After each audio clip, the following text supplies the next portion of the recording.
हरे कृष्ण। श्री ब्रजमंडल परिक्रमा आजिर प्रसंग होउचंती श्री बहुला वन। द्वादश वन मध्य श्री बहुला वन होउचंती पंचम वन। आदि बराह पुराण रे कुहा जाय अछि पंचमं बहुलं नाम वनानं वन उत्तमं तत्र गतो नरो देवी अग्निस्नानं सगच्छति। बराह देव माता पृथ्वी देवी को कहउचंती बहुला नामक पंचम वन वन मानक मध्य होउचंती श्रेष्ठ।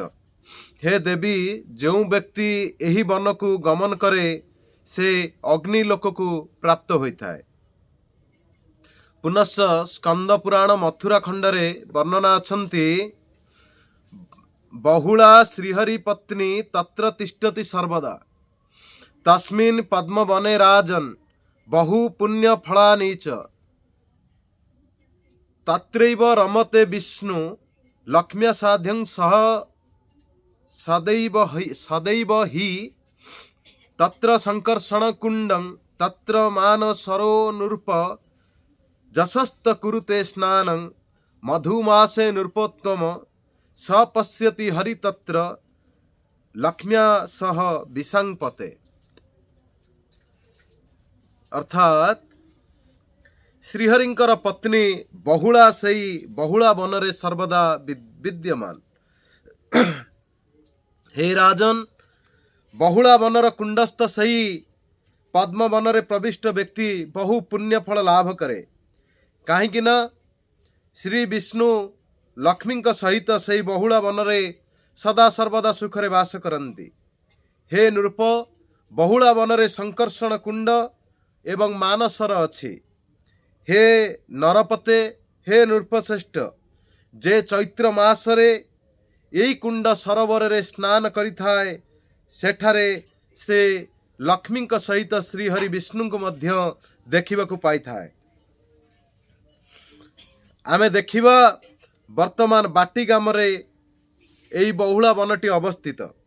श्री बहुला वन मथुरा ठारू प्राय 5 माइल उत्तर पश्चिम दिगरे, सतोहा ठारू 4 माइल एवं दतिहा ठारू प्राय 3 माइल उत्तर रे अवस्थित।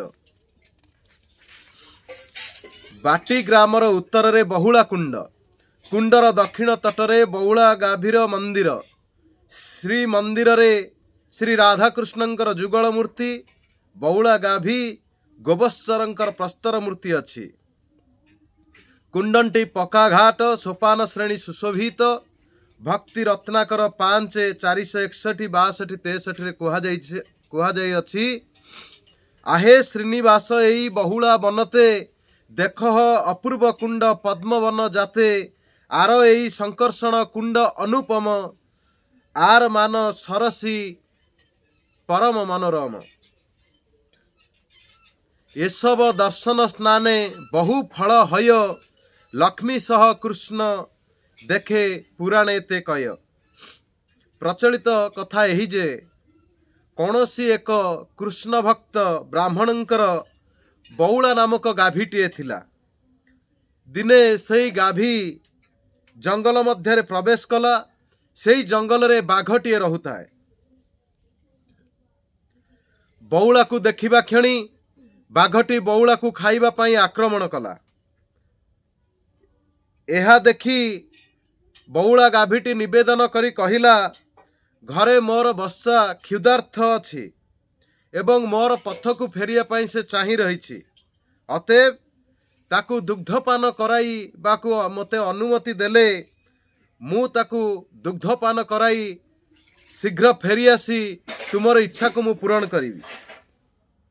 सेई बहुला कथारे बाघटी सम्मत हैला। निजर प्रतिज्ञा अनुसारे बहुला बच्चा पाखरे पहुंची कहिला, बत्स तुमे जेते दुग्धपान करिवार अछि कर, एहा हेउछि तुमर अंतिम दुग्धपान, कारण मो बाघर आगरे प्रतिज्ञा करि आसी अछि। एहा सुनी बच्चा कहिला, मु मध्य प्रतिज्ञा करी कहूछि जे तुमको रक्षा करि न पारिले मु तुमर एक बिंदु दुग्ध मध्य पान करिबि नाही। ଗାଭୀ ଓ ବତ୍ସାଙ୍କର ସଂକଳ୍ପ ଶୁଣି ବ୍ରାହ୍ମଣ ମଧ୍ୟ ସଂକଳ୍ପ କଲେ ଯେ ସେ ଯଦି ମୁଁ ଯଦି ତୁମ ଦୁହିଁଙ୍କୁ ବାଘ୍ର କବଳରୁ ରକ୍ଷା କରିନପାରେ ତାହେଲେ ମୁଁ ମଧ୍ୟ ବାଘର ଶିକାର ହେବି। ଏହି ସଂକଳ୍ପ ଅନୁସାରେ 3 ଜଣ ଯାକ ବାଘ ନିକଟକୁ ଗଲେ। ବାଘ କହିଲା, ମୁଁ କେବଳ ଗାଭୀକୁ ଖାଇବା ପାଇଁ ଡାକିଥିଲି, ପରନ୍ତୁ ତୁମେ 3 ଜଣ ମୋ ପାଖକୁ କାହିଁକି ଆସିଛ? ସେତେବେଳେ ବତ୍ସା ଏବଂ ବ୍ରାହ୍ମଣ 2 ଜଣ ଏକା ସ୍ୱରରେ କହିଲେ, ବଉଳା କୃଷ୍ଣ ସେବା ପାଇଁ ଦୁଗ୍ଧ ପ୍ରଦାନ କରେ, ତେଣୁ ତୁମେ ବଉଳାକୁ ଛାଡ଼ି ଆମ ଦୁହିଁଙ୍କୁ ତୁମେ ଭକ୍ଷଣ କର। ଇତିମଧ୍ୟରେ ସେହି ବ୍ରାହ୍ମଣଙ୍କର କୃଷ୍ଣ ସେବା ଉପଯୋଗୀ ଗାଭୀଟିର ଏହିପରି ସଙ୍କଟାପନ୍ନ କଥା ଜାଣିପାରି ନାରଦ ମୁନି ଭଗବାନ ଶ୍ରୀକୃଷ୍ଣଙ୍କ ନିକଟରେ ପହଞ୍ଚି ବଉଳାର ସମସ୍ତ ନିବେଦନ ଭଗବାନଙ୍କୁ ଜଣାଇଲେ। ତତ୍କ୍ଷଣାତ୍ ସେହି ସ୍ଥାନରେ ଭକ୍ତ ରକ୍ଷା ନିମିତ୍ତ ଭଗବାନ ଶ୍ରୀକୃଷ୍ଣ ଉପସ୍ଥିତ ହେଲେ। ବାଘଟିର ହୃଦୟ ଭଗବାନଙ୍କୁ ଦେଖି ବଦଳିଗଲା। କୃଷ୍ଣଙ୍କର କୃପାରୁ ବ୍ରାହ୍ମଣ ଗାଭୀ ଏବଂ ବତ୍ସକୁ ସଙ୍ଗରେ ଧରି ବ୍ରାହ୍ମଣ ଘରକୁ ଫେରିଲେ। ଏଥିପାଇଁ ବହୁଳା କୁଣ୍ଡ ତୀରସ୍ଥ ମନ୍ଦିରରେ କୃଷ୍ଣ, ବାଘ, ବଉଳା, ବତ୍ସ ଏବଂ ବ୍ରାହ୍ମଣଙ୍କର ମୂର୍ତ୍ତି ସେଠାରେ ଅବସ୍ଥିତ ଅଛନ୍ତି ଏବଂ ସେହି ବଉଳା ଗାଈ ନାମରେ ବହୁଳା ବନ ହୋଇଅଛି।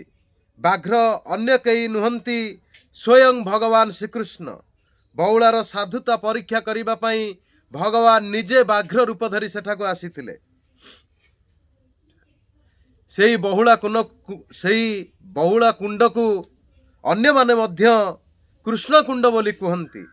ଏହି କୁଣ୍ଡର ଉଭୟ ତୀରରେ ବଲ୍ଲଭାଚାର୍ଯ୍ୟଙ୍କର ବୈଠକ ଅଛି।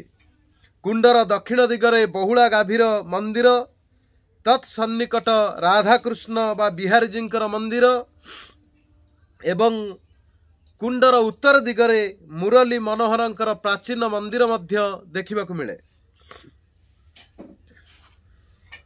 ବନ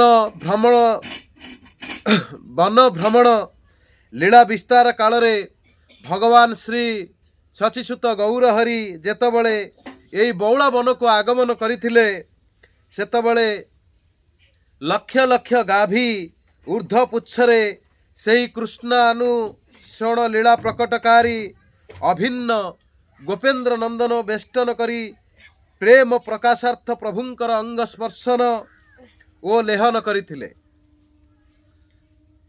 ଅନ୍ୟାନ୍ୟ ପଶୁ, ପକ୍ଷୀ ଏବଂ ମୟୂର, କୋକିଳା ଆଦି ନାନା ପ୍ରକାର କୂଜନ ଓ ନୃତ୍ୟ ଦ୍ୱାରା ପ୍ରେମାନନ୍ଦ ଭାବକୁ ମଧ୍ୟ ପ୍ରକାଶ କରିଥିଲେ।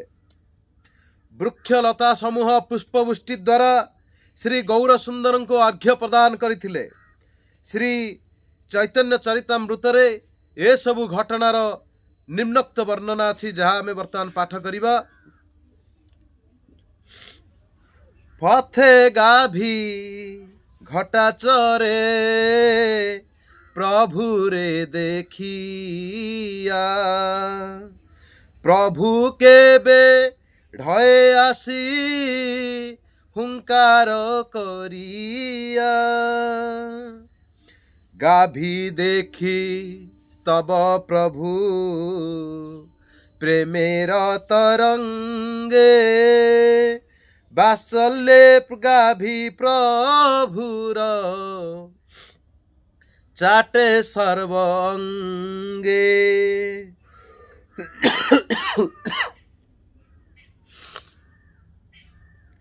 সুস্থ হইয়া প্রভু করে অঙ্গ কণ্ডুয়ন, প্রভু সঙ্গে চলে নাহি ছাড়ে ধেনু গণ, কষ্টে সোষ্টে ধেনু সবে রখিল গোয়াল,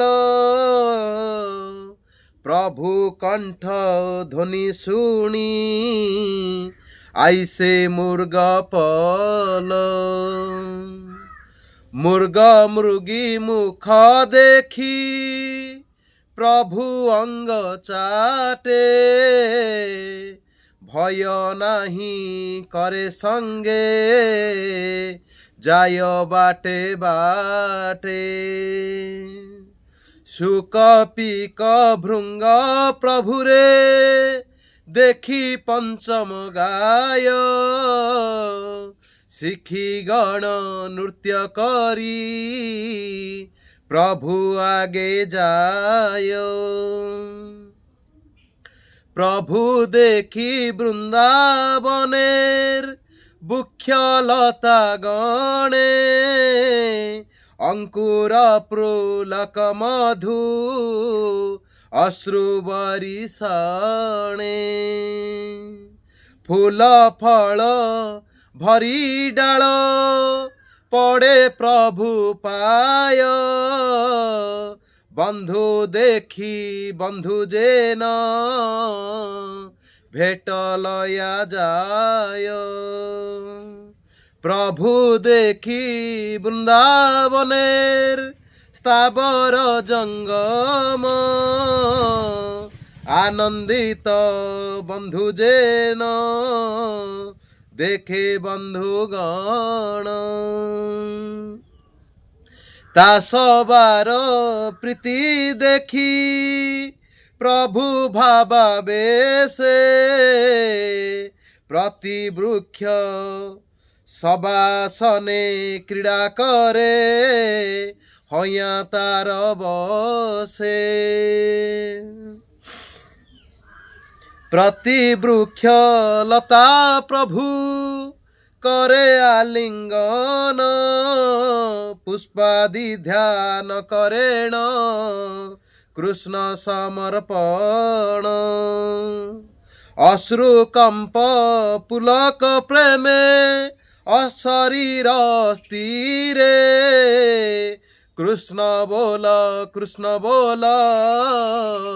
बोले उच्च सोरे स्थावर जंगम मिली करे कृष्ण ध्वनि प्रभुर गंभीर सोरे जेन प्रतिध्वनि मुर्गेर गला धरी प्रभु करे नरोदन मुर्गर पुलक अंगे अश्रु नयने वृक्ष डाले सुख सारी दिल दर्शन ताहा देखी प्रभुर कुछु सुनिते होइल मन सुख सारिका प्रभुर हाथे उड़ी पड़े प्रभु के सुनया कृष्णेर गुण श्लोक पढ़े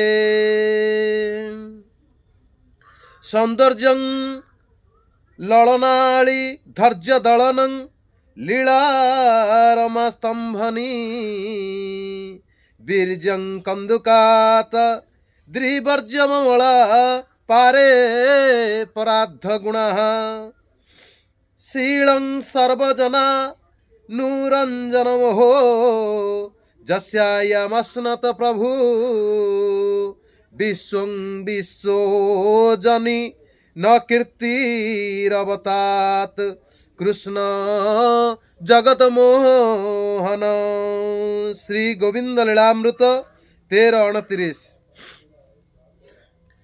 सुखदेव सुख सारी कहिले जहाँकर सौंदर्य रमणी गणंकर धैर्य हरण करे जहाँकर लीला लक्ष्मी देवी को मध्य स्तंभित करे जहाँकर वीर्य गोवर्धन गिरी को कंदुक तुल्य खेलर सामग्री कराए जहाँकर अमल गुण सकल परार्धतीत जहाँकर शील धर्म समस्तंकर अनुरंजन करे सेई मोर प्रभु विश्वजनीन कीर्ति जगनमोहन कृष्ण विश्व को पालन करंतु। गोविंद लीलामृत 13:30 सुख मुखे शुणी तबे कृष्णेर वर्णन सारिका पढ़े तेबे राधिका वर्णन श्री राधिकया प्रियता स्वरूपता सुशीलता नर्तन गान चातुरी गुणाली संपत कविता चराजते जगन मोहन चित मोहिनी जगन मोहन चित मोहिनी। सारी कहिले श्रीमती राधिकांकर प्रियता स्वरूपता सुशीलता नृत्य गान चातुरी कवित्व इत्यादि गुणराजी जगन मोहन श्रीकृष्णंकर चित मोहिनी होई शोभा पाउछि। पुनः पुनः सुख कहे कृष्ण मदन मोहन तबे आर शोक तेबे आर श्लोक सुख करिल पठन बंशीधारी जगन मारी चितहारी ससारी के बिहारी गोपनारी भी जियान मदन मोहन। सुख कहिले हे सारिके सेई बंशीधारी जगन्मारी चितहारी गोपनारी बिहारी मदन मोहन जययुक्त हुअन्तु।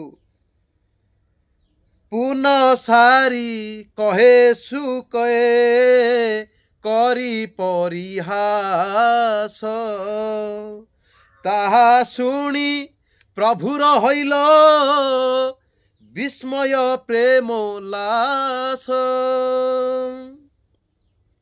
राधा संगे जदा भाति तदा मदन मोहन अन्यथा विश्व मोह अपि स्वयं मदन मोहित। आहा सारी परिहास करी उत्तर देले कृष्ण जेतबळे राधांकर सहित शोभा पाती से सेतबळे मदन मोहन जेतबळे श्री राधा संगरे न थांती विश्व मोहन होई मध्य से स्वयं मदन कर्तृक मोहित हुअन्ति। सुख सारी उड़ी पुन्न गेल वृक्ष डाले मयूरेर नृत्य प्रभु देखे कृतूहले मयूरेर कंठ देखी प्रभु कृष्ण कांति स्मृति हईल प्रेमावशे महाप्रभु भूमिते पड़िल प्रभु रे मूर्छित देखी सेई तो ब्राह्मण भट्टाचार्य संगे करे प्रभुर संतर्पण अस्ते बेस्ते महाप्रभुर लया बहिर्वास जल से के करे अंगे वस्त्रेर बातास प्रभु कर्णे कृष्ण नाम कहे उच्च करी चेतन पाया प्रभु जान गौड़ा गौड़ी कंटक दुर्गम बने अंग खेत हईल भट्टाचार्य कोल करी प्रभुरे सुस्थ कईल কৃষ্ণাবসে প্রভুর প্রেমে গর গর মন बोल बोल करी उठी करे नर्तक नर्तन भट्टाचार्य सही विप्र कृष्ण नाम गाय नाचिते नाचिते पथे प्रभु चली जाय। श्री चैतन्य चरितमृत मध्यलीला 1794 224। शिल राघव पंडित गोस्वामी सहित जेतबले श्री नरोत्तम दास ठाकुर श्री बहुला वन परिक्रमा करथिले सेतबलर वर्णना मध्य आम्भे माने भक्ति रत्नाकर रे देखिबाकू पाइथाऊ। राघव पंडित कहे हइया उल्लास ए श्री बहुला वन एई देख श्रीनिवास श्रीकृष्ण चैतन्य वन भ्रमण काले ते प्रेमावशे मत हइया ओइला एई पथे लक्ष लक्ष गाभीगण ऊर्ध पूछे धाय चतुर्दिगे बेढ़ी गौर चंद्रपाने चाय श्री गौर सुंदर हस्ते स्पर्शी गाभीगणे प्रकाशये पूर्व जैछे कैला गोचारणे। सेई बहुला वनरे स्थित मयूर ग्राम बहुला वन बा बाटीर 2 माइल दक्षिण पश्चिम दिगरे अवस्थित मयूर ग्राम वर्तमानर नाम हेउछि मोर। मयूर ग्राम रे श्रीकृष्ण प्रिया मानक सहित मयूर मयूरी मानकर नृत्य को दर्शन करथिले। ऊर्ध्व पुछ करी लक्ष लक्ष मयूर मयूरी मानकर मध्यस्थल रे राई कानु सहित नृत्य करथिले बोली यही स्थानर नाम को मयूर ग्राम कहा जाए। भक्ति रत्नाकर 5/468 रु 471 रे वर्णना करा जायछि।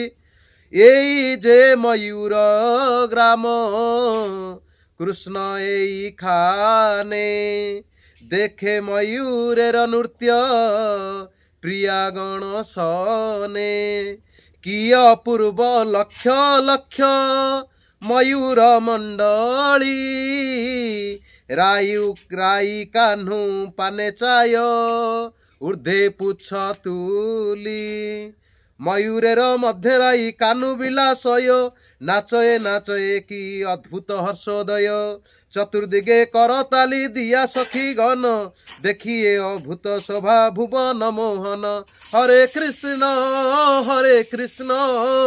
कृष्ण कृष्ण हरे हरे हरे राम राम राम हरे हरे हरे कृष्ण कृष्ण कृष्ण हरे हरे हरे राम राम राम हरे हरे।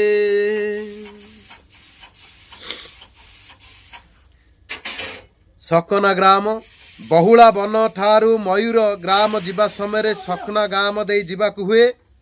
एठारे बलभद्र दाऊजींकर दर्शन होता है। श्री राधा कृष्ण नृत्य करिबा परे एठारे विश्राम करती। एठारे विश्राम एहा विश्राम स्थली अटे। सकना गाम भगवानंकर विश्राम स्थली अटे। दक्षिण ग्राम आड़ीर प्राय 3 माइल उत्तर पूर्वाभिमुखे एवं मयूर ग्रामर प्राय 2.5 माइल पश्चिम रे एही दक्षिण ग्राम अवस्थित। एहाकू अनेक जखिन गाँव बोली मध्य कहिथांती। कौनसी समय रे एठारे दाऊजी एक जखिणी को बद्ध करथिले बोली यार नाम हेउछि जखिन ग्राम। यही स्थान रे श्रीमती दक्षिणा नायिका भाव प्रकाश करथिले बोली दक्षिणी ग्राम नाम होइछि। भक्ति रत्नाकर पंचम तरंग दक्षिण ग्रामते कृष्ण रंग विलासय दक्षिणा नायिका भाव व्यक्त अतिशय। ଏହି ସ୍ଥାନରେ ଶ୍ରୀ ରେବତୀ ବଳରାମ ଶ୍ରୀ ବଳଭଦ୍ର କୁଣ୍ଡ ଓ ରେଣୁକ କୁଣ୍ଡ ଦର୍ଶନୀୟ। ବସତି ଗ୍ରାମ ଦକ୍ଷିଣ ଗ୍ରାମ ବା ଯକ୍ଷିଣୀ ଗ୍ରାମ ଠାରୁ ପ୍ରାୟ 1.5 ମାଇଲ ଉତ୍ତର ପଶ୍ଚିମ ଦିଗରେ ଏହା ଅବସ୍ଥିତ। ବୃଷଭାନୁ ମହାରାଜ ରାଉଲରୁ ଆସି ଏହି ସ୍ଥାନରେ ବାସ କରିଥିଲେ। ପରେ ବୃଷଭାନୁ ରାଜା ବର୍ଷଣାରେ ବାସସ୍ଥାନ ରଚନା କରନ୍ତି। ଭକ୍ତି ରତ୍ନାକର 5/174-75। ଆଗେ ବସତି ଗ୍ରାମ ଦେଖି ଶ୍ରୀନିବାସ यथा वृषभानु राजा करिलेन वास षष्ठी करा रावल पर्यंत नंद रहे।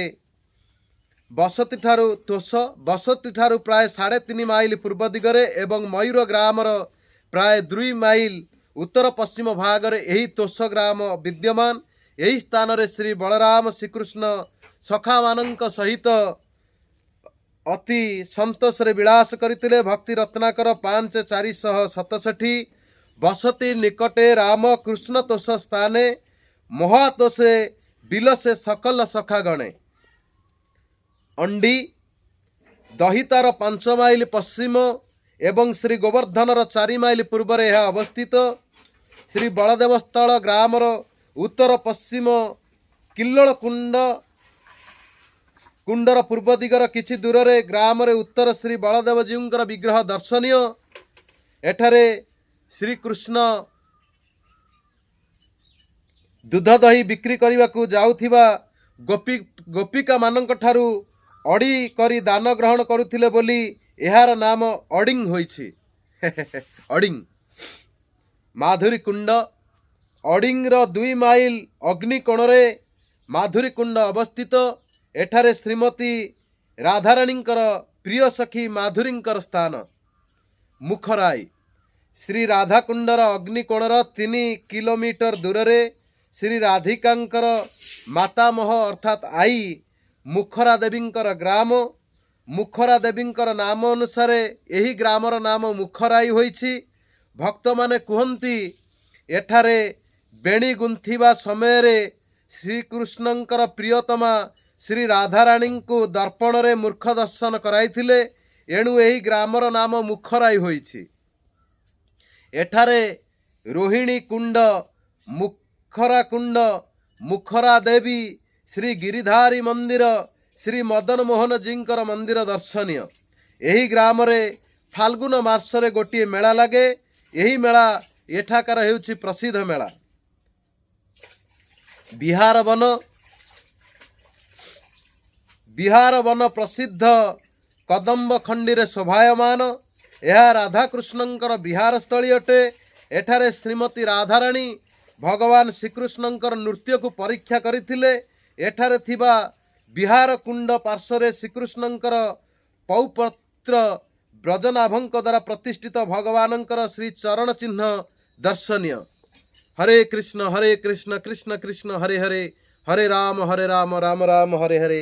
नमं विष्णु पदाय कृष्ण पृष्ठाय भूतले श्रीमते चैतन्य चंद्रदास स्वामिनिति नामिने।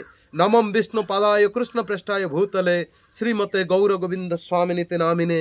नमं विष्णु पदाय कृष्ण पृष्ठाय भूतले श्रीमते भक्ति वेदांत स्वामिनिति नामिने। नमस्ते सारस्वते देवी गौरवाणी प्रचारिणे निर्विशेष शून्यवादी पाश्चात्य देश तारिणे। वाञ्छाकल्पतरुभ्यश्च कृपा सिन्धुभ्यः पतितानां पावनेभ्यो वैष्णवेभ्यो नमो नमः। हे कृष्ण करुणा सिंधु दीनबंधु जगतपते गोपेश गोपीकांत राधाकांत नमस्तुते। तप्त कांचन गौरंगी राधे वृंदावनेश्वरी वृषभानु सुते देवी प्रणमामि हरिप्रिये। नमो महावदनाय कृष्ण प्रेम प्रदायते कृष्णाय श्रीकृष्ण चैतन्य नाम्ने गौरीतोषे नमो नमः। पंचतत्वात्मक कृष्ण भक्त रूप स्वरूपकं भक्त अवतारं भक्ताख्यं नमामि भक्त शक्तिकं। कर्पूर गौरम करुणावतारम संसार सारं भुजगेन्द्रहारं सदा वसंतम हृदयरविंदे भवं भवानी सहितं नमामि। जय जगन्नाथ। आज पवित्र सांब दशमी तिथि अवसर रे समस्त को मो हार्दिक शुभेच्छा एवं अभिनंदन जनाउछि। हरे कृष्ण। जय जगन्नाथ।